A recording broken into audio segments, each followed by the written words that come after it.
دوستو آج کل آپ نے کبھی شاید اس پر غور کیا ہو کہ ہم لوگ جو اتنا ناخوش رہتے ہیں، فکر مند رہتے ہیں، پریشان رہتے ہیں، تو اس کی کیا وجوہات ہیں؟ جب اس پہ ہم تھوڑا سا غور کرتے ہیں تو ہمیں اس پہ دو طرح کی وجوہات نظر آتی ہیں. کچھ تو اس کے خارجی عوامل ہیں اور کچھ اس کے داخلی عوامل ہیں.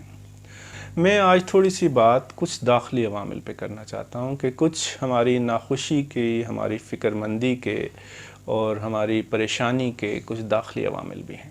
انسان کی اپنی ذات کے اندر جو ناخوشی اور عدم اطمینانی ہے اس کی وجوہات 4-5 ہیں. مثال کے طور پر اسی زندگی گزارتے ہوئے ہم سے کچھ غلطیاں ہو جاتی ہیں.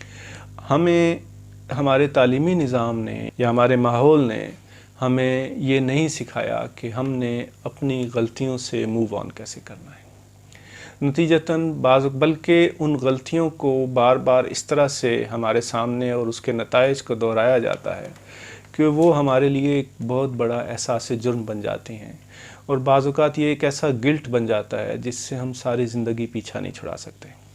تو یہ جو موو آن کرنے کا یا آگے بڑھ جانے کا جو تصور ہے، جس میں ہم اس گلٹ سے، اس احساس ندامت سے، اس غلطی سے نکل سکتے ہیں، یہ جانتے ہوئے کہ انسان خطا کا پتلا ہے اور ہر انسان سے غلطیاں ہوتی ہیں. مجھ سے بھی بے شمار غلطیاں ہوئی ہیں. غلطی ہو جانا ایک چیز ہے، یہ ایک انسانی چیز ہے، لیکن اسی غلطی میں بسیرا کر لینا ایک دوسری چیز ہے کہ ہم اس غلطی میں جینا شروع کر دیتے ہیں. اس غلطی کے اثرات سے باہر نکل ہی نہیں پاتے تو نتیجتاً ہم اس کو دہرانے پر مجبور ہو جاتے ہیں. انسان ایک جذباتی وجود ہے، تو اس جذباتی وجود میں اس بات کا امکان رہتا ہے کہ وہ بعض چیزوں پر ایک غیر معمولی رد عمل ظاہر کرے، جس کے نتیجے میں بعد میں وہ ایک احساس گناہ کا یا احساس ندامت کا شکار ہو جائے. تو ہم دیکھتے ہیں کہ ہمارے چاروں طرف، ہمارے گھر میں، ہمارے خاندان میں اور ہمارے معاشرے میں، ایون ہمارے جو مصلح ہیں، جو ہمارے اصلاح کرنے والے ہیں، جو ہماری تربیت کرنے والے ہیں، وہ بھی ہماری غلطیوں کو بہت بڑھا چڑھا کر پیش کرتے ہیں، جس کے نتیجے میں ہم اس احساس گناہ سے نجات نہیں پا سکتے. تو ایک تو اس کا نقصان یہ ہوتا ہے کہ گلٹی کانشیس ہمارے اندر بن جاتا ہے، ایک ندامتی شعور ہمارے اندر پیدا ہو جاتا ہے. لیکن اس کا ایک دوسرا نقصان یہ بھی ہوتا ہے کہ ہماری شخصیت میں ایک منافقت اور دوغلا پن پیدا ہو جاتا ہے، کیونکہ ہم اپنے اندر اس غلطی کو تسلیم کر رہے ہوتے ہیں، لیکن ہم دوسروں کے سامنے یہ ثابت کرنا چاہتے ہیں کہ ہم ایسے نہیں ہیں. نتیجتاً ہمارے اندر ایک جو منافقت ہے، ایک ایسی منافقت جنم لے لیتی ہے کہ جہاں پہ ہم دوسروں کے سامنے کچھ اور ہیں اور خود اپنے سامنے ہماری شکل مختلف ہے. اچھا، اسی طرح سے بہت سارے دباؤ ہماری سوسائٹی میں موجود ہیں، کیونکہ جہاں پہ ہمیں اپنی خواہشوں کو کچلنا پڑے، اپنی ضرورتوں کو نظر انداز کرنا پڑے، اپنی ذمہ داریوں سے بھاگنا پڑے، اور ہم جو کچھ حاصل کرنا چاہتے ہیں وہ حاصل نہ کر پائیں، تو اس کے نتیجے میں ڈپریشن پیدا ہو جاتا ہے. تو یہ جو ڈپریشن ہے، یہ ایک بہت بڑی بیماری بن کر اس وقت موجودہ معاشرے میں، پوری دنیا میں ڈپریشن بڑھتا جا رہا ہے. اس پر بہت سارے اعداد و شمار پیش کیے جا سکتے ہیں. تو لیکن بہرحال یہ ڈپریشن کی بھی اسی سے گلٹ سے ملتی جلتی وجہ ہے. لیکن یہ ڈپریشن جو ہماری سوسائٹی میں ہے، یہ ناکامی سے بھی جنم لیتا ہے، یہ آپ کو اپنی خواہشیں دبانے کی وجہ سے بھی جنم لیتا ہے. آپ کو غیر معمولی چیلنجز کا اور دباؤ کا سامنا کرنا پڑ جائے تو آپ حالات کے جبر کا ایسا شکار ہو جائیں کہ جس میں آپ کو کوئی راستہ نظر نہ آئے، تو تب بھی آپ ڈپریشن کا شکار ہو جاتے ہیں. تو اس میں بھی پھر مختلف طرح کے ہمارے رویے یا رد عمل سامنے آتے ہیں، جس میں سے ایک رویہ اینگر کا ہے.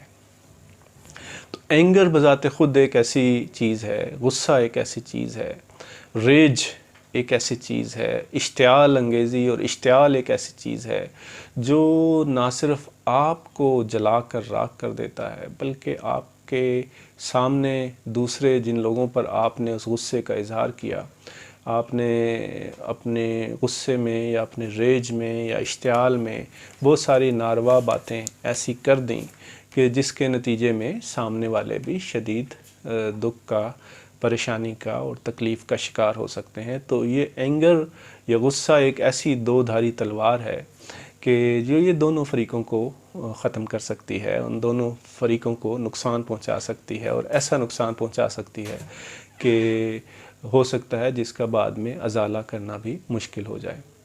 اسی طرح سے اس سے ایک اور رویہ ہمارا جنم لیتا ہے، وہ خوف کا رویہ ہے۔ خوف، اس پر ہمیں غور کرنے کی ضرورت ہے کہ ہماری زندگی میں اور ہماری ذات میں کس کس طرح کے خوف موجود ہیں۔ ناکامی کا خوف ایک چیز ہے،